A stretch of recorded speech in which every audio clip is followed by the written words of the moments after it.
hopefully our discussions will yield some fruit today, and I mean that's what we all want, success for the STESA. So to start, I propose for today we just have three important points to talk about, and then I will appreciate if members will contribute, say what they think, and bring up proposals. And then within the next month, we'll probably do group emails and try to see how we can develop more points concerning what we talked about today.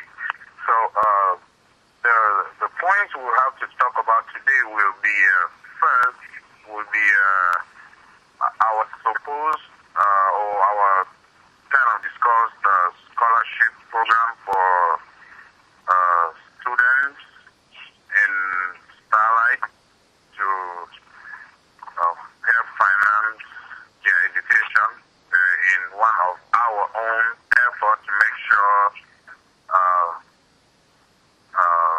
to help promote education and make Starlight a better study place where people want to come there to study. So that would be one of the points, and then another point would be about a reward to a teacher that has a good that the students perform well at the ordinary level GCE. So it will be kind of a result based way to reward a teacher because of the student's performance in the GCE results. And then also a very important point is our trouble fund, which that probably will take up most of our time because we have a trouble fund. We have some money in our trouble fund, but we don't have anything in our constitution as to what we will do with our trouble fund and how we do what we do with the trouble funds. So, to start, I'll appreciate if members can try to be very brief in bringing up their points and trying to discuss or explain their points. So, I will propose we start first with the scholarship to the students.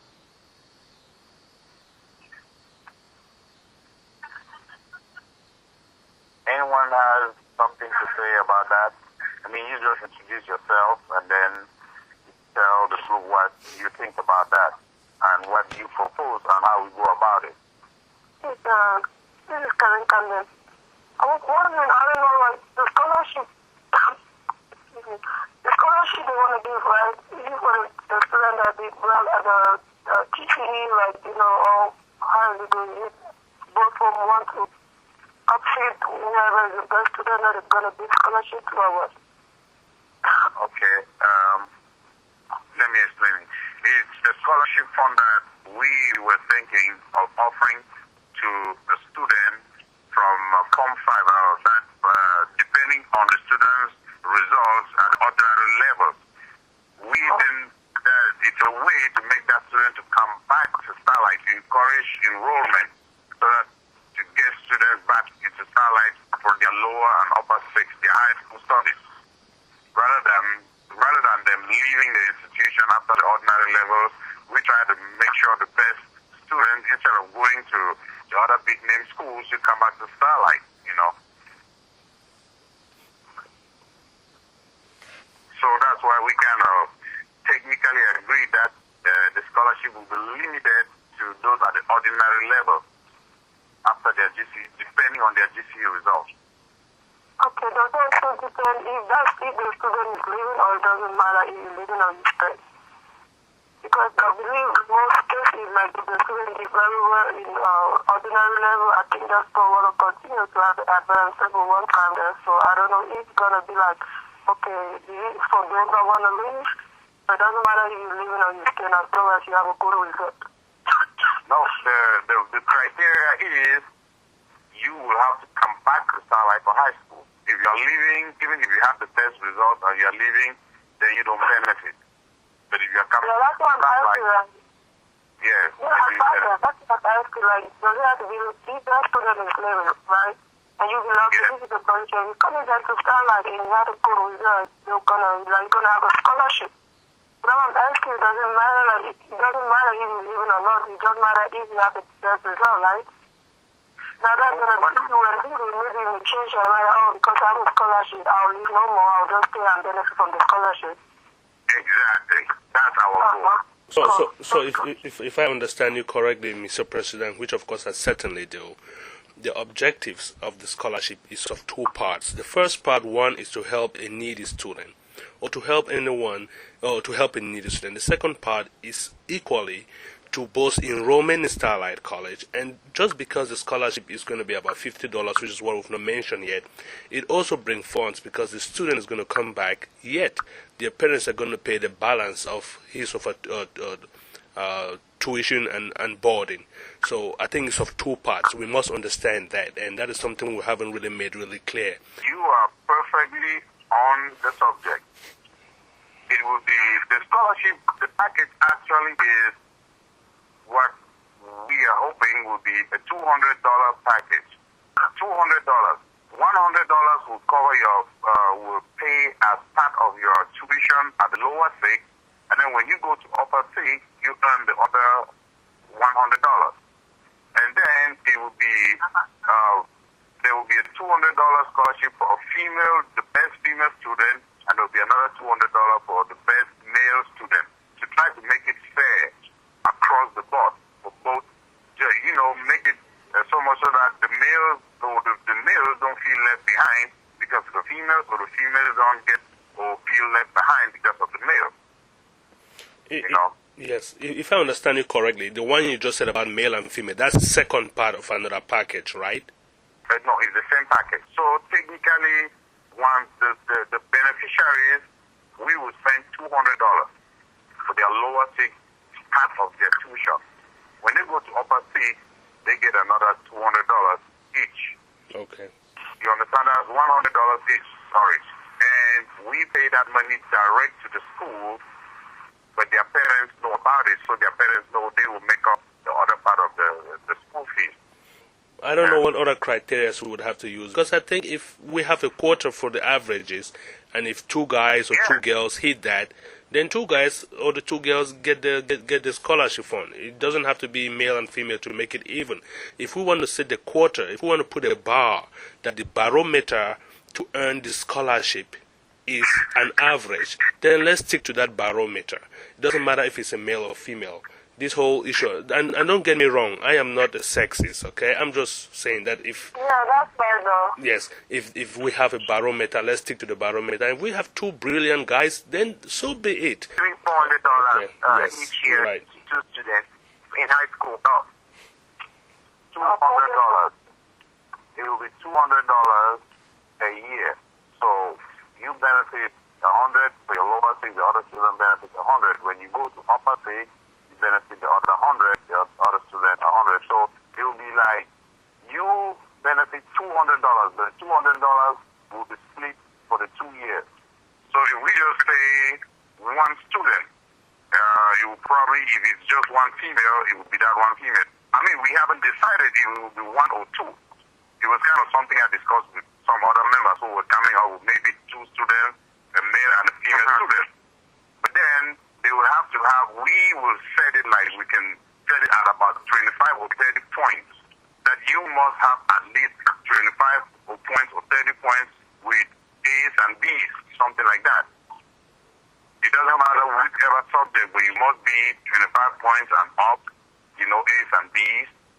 We cannot give it to high school students at the advanced level because they are leaving. So we give it because our intention is to bring those very brilliant students back to Starlight, hoping someday Starlight will be like, let's say, quote-unquote, Lord or Sacred, where students feel proud to go there because they know just getting admission there guarantees your success. Okay, I think that's a good idea. So it's just based on the 10% budget that we are working on. Because we have a budget, we allocate for school, which is I think about 10%. Exactly. Okay. Coming out of that fund. To me, I would think 10%. If we get something more, then we can go for those pens, because if we give them that scholarship, for now we are just trying to get the organization together. We don't have that much funds. So if we go for the scholarship and we see that our funds can just cover that scholarship, then we can, for the time being, just suspend the pen. Oh, that's what I'm just thinking. I don't know. The scholarship is good, but the pens are also very important. And another thing about the pen is that it's talking about STESA. The students knowing they will leave Form 5 or party knowing that there's an association or there's an organization, and so they'll be looking forward to joining. I think that should be part of the message. That should be part of the message that they should be giving telling those students. I mean, we have to work with the school to tell them that, as you know, when they're giving these pens, know that there's an organization, these people, so you have to look for and enjoy it. I'm sure they should do that too. And I mean, we should also not just STESA America, but all over, the world, because there's one in Douala Yaoundé, and all those are things we have to encourage too. So, does everyone in the conference now, kind of, for the time being, think it would be a wise idea for us to carry on with that scholarship project? I think we should do it. Yes. Yeah. Okay. So we get that noted. We know our scholarship project. We will be planning towards the scholarship project and the pen. The reward to the teacher that has 100% performance in his GCE results. I was thinking if we make it $100 for that teacher to earn $100 if his students perform 100%, I think that's an amount that if it happens that we have more than one teacher, yes, we could squeeze another 100 from our 10%. Because if we go 200 and it happens that we have more than one teacher, it will kind of look like I run into some financial obstacles. So yeah, that's what I was thinking. 10% is not that much of the budget. If we are thinking of so many projects, I don't think we'll be able to accomplish them. I equally agree, and this is Samuel. I equally agree. The $100 is just fair enough. Yeah, I myself, I think that would really be fair, So, I mean, permit me, the whole group, permit me say, I think it's fair. So, does everyone present think we can kind of agree on that for now and then move on? I actually have something to suggest about that. You said that the teacher in whose subject the students have 100%. But I was thinking that if you want to limit a number, if you just want to give it to one or two teachers, it would be better if you say, I think it would give the same results. Instead of saying 100%, you say the teacher with the highest percentage is the teacher in whose class the students score have the highest. You know what I mean? Because it doesn't necessarily have to be 100%. In order to grow, we need to move step by step. We must not ride off the bed and be 100%. It could be, like we said, for the students, the student with the best results, the teacher could also be the teacher in whose subject the students have the best scores or the best results. Because I don't mean to be negative, but so we could, at the end of the day, not have, a teacher who might not have a subject where the student had 100%. Then it kind of takes us off the criteria. So I think that at least we could check for 100%, definitely. But if we say the teacher with the highest results, she would still keep us to the same goal. We would still get the best results possible. And it would also help us to, the first teacher and the second teacher, or just the first. We want to give the fund, but we don't want to make it so challenging to get it. And it's not his fault if the students don't really pass. He may be doing his best, but knuckleheads don't really want to study. I shouldn't call them knuckleheads. Sorry. But anyway, I think it's a brilliant idea. Again, I'll go with it. Let's do it the way you guys say it. But let's at least, if we want to lower the bar for the teacher, right? We should lower it to, let's say, 90% and up. we cannot just say the best student because the best teacher. We have to go ahead at a certain point. To make the teachers really work and feel, yes, I earned it. You know what I'm saying? The instructors with the best result. I think that is just fair enough. That's what. That's just fair enough. Besides, we have to look at this way. We don't just want to encourage the teachers to work, but we're looking at someone to give a gift, someone to give a helping hand, or to say thank you in that fashion. I don't know, I may be wrong. I would like to get others' opinions. Has left the conference. Yeah. Okay. Can I say something? This is now. Yes, Okay, we know, so now you. I Yeah. want to go with Chi. I really think even if 100% might be too high a standard, but I want to say we should set a standard. We shouldn't just leave it out like that. The teacher will take. It will not make them work hard. We need to make it competitive. Has left the conference. But we should set at least a standard. If not 90, we should say 80. Let's put something like that. Because it could still just mean all of them, doing what they're doing to get it. We should not just leave it flat like that. At least. Okay. So we have about 18 more minutes, and let's take 1 more minute of the 18 right now and try to figure out, okay, let me put it this way. We have 80%, 90%, and 100%. So for the members present now, what percentage will everyone think is convenient? 80%, 90%, or 100? This is Henry. I think it's better if we just follow the same, the idea, everything presented earlier, because this always still yields the same result. If you just say the best department, if the students excel well in a particular subject more than the other, then that teacher gets it. It could be 100%, it could be 80, it could be 60. So, if we go with that, rather than putting a percentage saying 80 or 90 or 100, that's still not, let's just stick to the plan. Personally, that's what I think. It's what Geraldine said earlier. Stick to the point. What point is that? Like saying the best department where the students score better, more or better than the other departments. I think that's better. That said, I will suggest we put it, I would suggest going down to about 80% of success, because I want some teachers to, see that this other teacher really deserves it, because if we say the best in his subject, a teacher might have a class, let's say an English teacher has a bigger class than a math teacher, all right?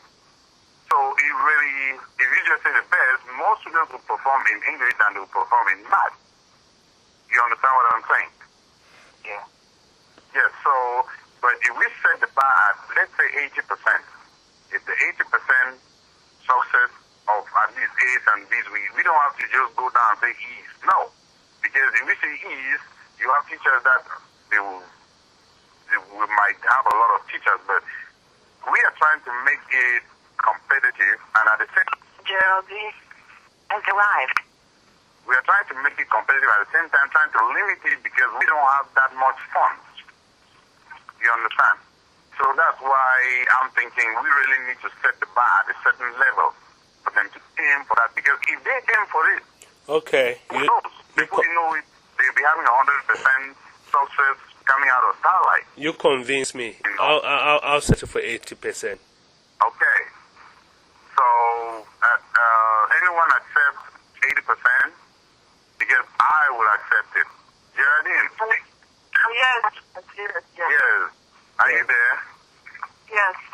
Will 80% be convenient to you to work with? Well, honestly, it's one of those things where I really stick to what I suggested earlier, because in that way we only have one, So I have been thinking about it, and I really don't know. So it's just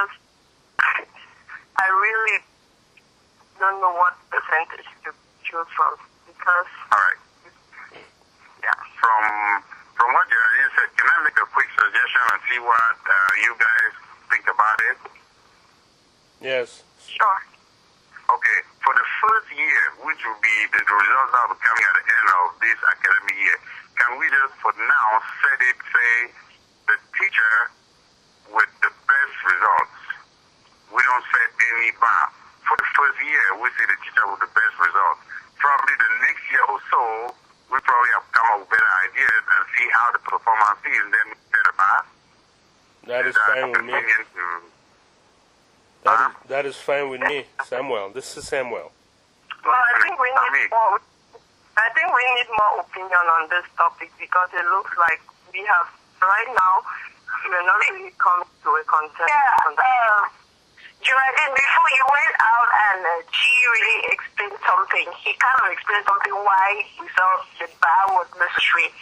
There are some subjects that students will naturally perform well in. And there are some that they will naturally do, just fail the subject. So what they're saying is, if you just leave it like that, people who, he said something like English, that many people might pass in it, and then maybe those teachers will be having it, while these other subjects that are really tough, So they're just trying to set that bar to give an equal opportunity for all subjects, for all teachers. That was the point he made, and I felt that it made sense too. When you set a standard and you say 80, so if like 5 subjects have over 80%, so you provide whatever. So you take the best of the 80, even when they say it was 100, right? They would have still taken whoever had. When they say 100%, they'll go into the grades.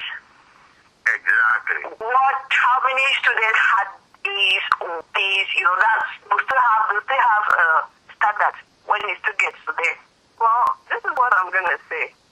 Normally in suggestions, we take what gets the highest vote. So I could still stick with my opinion and I be the only one. And it depends what the majority of the group goes for. That's what we're gonna take. So I really, honestly, I'm not convinced against my opinion. Really, so I might be the only one, or I might have the lowest percentage of members who are for my opinion. But it's okay. The goal is, if the majority of the members think we should set a standard, let's go with that. That's what this is all about. It's not really about persuading everyone to agree to one opinion. So, okay. Can I cut you short because we are running out of time? This is what I suggest we do. We do about that one. At least we had an understanding about the first topic. So with the second one, this is what I suppose we do now. What we've decided, we'll take Geraldine's point, we'll take what Mal said, what Sami said, what I said, and what the other students said. We will now put it out there for the general group now within the next month to suggest what they think we should go with. And then by our next conference call, we probably already have an idea of what we will have to go with based on the response of the general group. What do you guys think? yes, I think that's the best.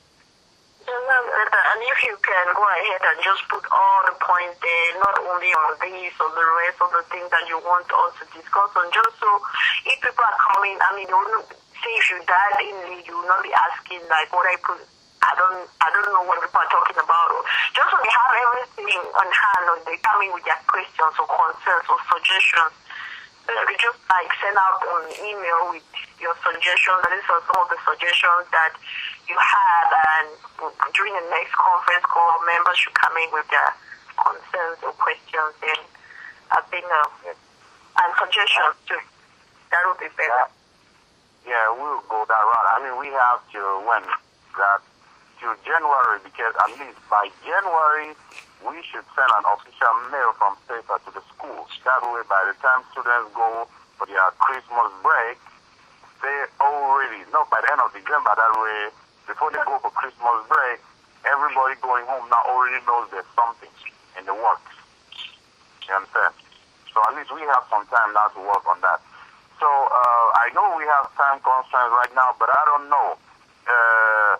As concerns I'm just moving to the third option now. As concerns our trouble funds, what suggestions does, the members present now, what suggestions do they have as to how we will use our trouble funds? I have a cold. Trouble fun, come my way.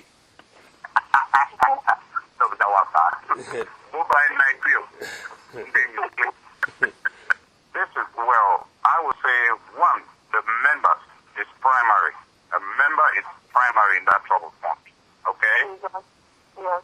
Secondly, you became a member because of your parents, so we include parents. That's second.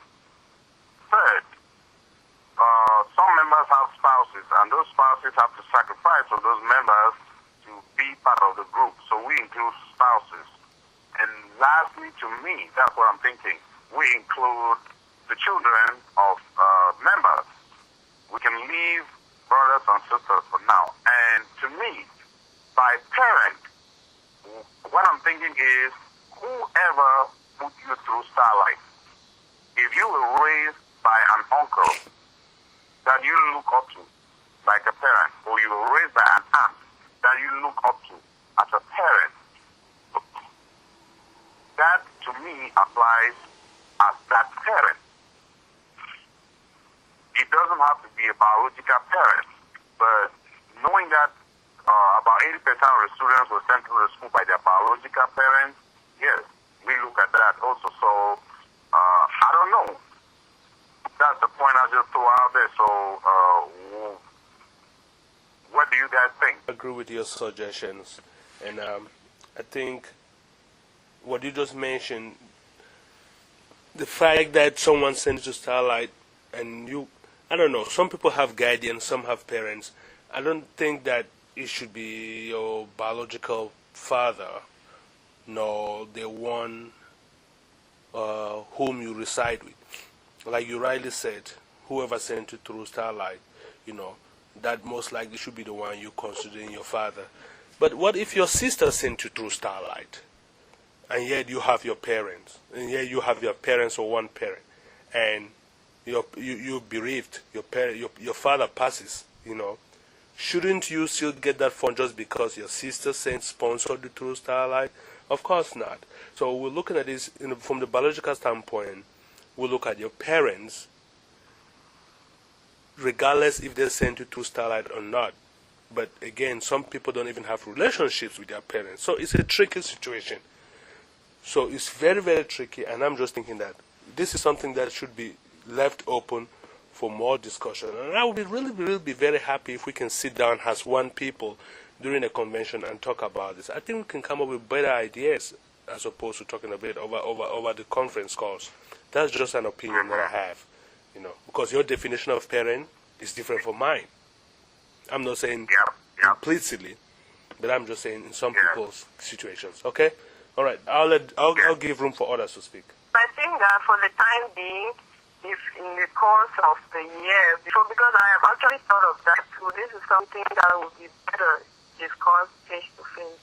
But we could also have a standard in the course of the year if we find ourselves in a situation like this, like, you know, what should we do? Maybe we should get together as an executive, get together and then decide, you know, is this, because we need to have something written down for the course of the year before the convention. This is one topic that to me I really believe we need to be careful, like Sammy said, going about this particular topic. And I wouldn't mind if we would go through weeks or months trying to get that straight. That way, when we get it straight and we are about to amend our constitution concerning that particular topic, we are perfectly sure and certain about it. Okay. And just so I could add something, in case of the unfortunate, the unlikely event occurs before we really get to sit together during our next convention to discuss this, hopefully. You as president, Mr. President, I'm referring to you right now, I think you reserve certain executive privileges to make decisions like that. How much of we can draw from our coffers, you know, to help to assist this family or assist from STESA's point of view. Or you can still sit down with your executives and decide. But again, you have the powers to do that. But I'm pleading with your due diligence to seek the opinion of your executive, just in case we really have to dig into our coffers for that reason. That's my opinion. We will have a lot to discuss about that, you know, to make sure everybody gets maximum fair treatment as far as it comes down to that, you know. And then, really, we really haven't had much to say about this, but we will with time, and I'll appreciate if members will, you know, use the email forum to put their points through, you know, write about what you think, what you like, what you don't like about certain points. That would be great. And also, one thing that I would like to throw in there, but I'm not sure about where we will have to get the funds for that. It's up to the General House to decide, because it is something that doesn't come through as trouble, but it comes through as happiness, like marriages and child delivery, because those children are like the future of the group. Some of us will like, because I, for one, I would like, when I have kids, to go through Starlight. And how do I, you know, something like child delivery and getting married. But for now, we can just relax on those. But with time, we'll see what to do about those. So I would suggest we need to contribute more through our forum, email forum, concerning that particular subject, which is our trouble fund. What we want to include in our trouble fund, how do we use that trouble fund, who benefits, who does not benefit, and things like that. Officially, I would say our conference time is up and we're about to close, and I will appreciate and I will thank every member for calling in, and I am really glad, and I loved our communication, the points we brought up today, what we agreed upon, what we had different views on, and hopefully in the course of the next month, back and forth in our email forum, we will now bring up more ideas and put in more ideas and see what we can take out and what we can add. That way, by the next call, we have something in the works. So I just thank everyone for calling in, and I will officially say our conference is over now. Geraldine has left the conference. Henry Has left the conference. G. Has left the conference. You go. You go first. I know. Okay. Yeah. Wait, this is left though. Has left the conference.